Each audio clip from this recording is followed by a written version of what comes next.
This week, we were visited by Senator Roger Wicker's military team. We want to thank Senator Wicker and all of the federal delegation for their dedication to Meridian and East Mississippi.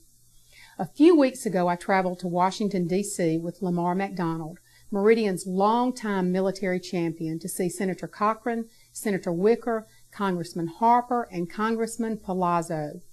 Our trip to the Capitol was to show support for the NAS Meridian and the 186th Air National Guard, two vital components of our nation's armed forces. With the potential cuts of the Air National Guard and BRAC on the horizon, we want to make sure that we're proactive in visiting with all of our delegation in support of our military. We are fortunate to have someone like Lamar in this community.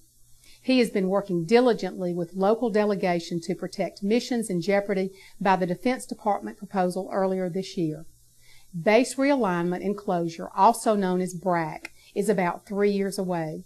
BRAC is a procedure used by Congress and the Department of Defense to close excess military installations and achieve a more efficient military.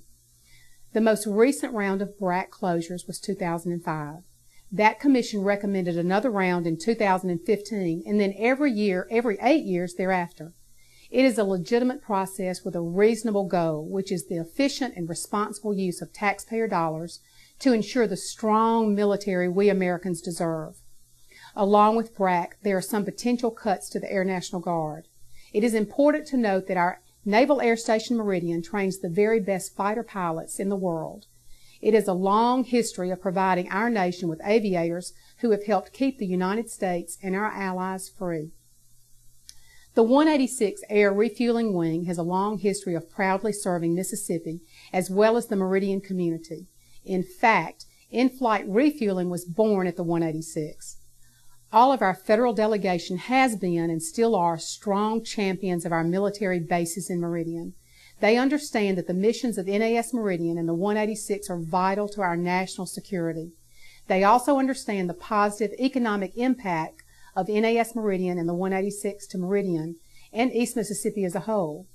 When we were in Washington, they made very clear that the Air National Guard and BRAC are high priorities.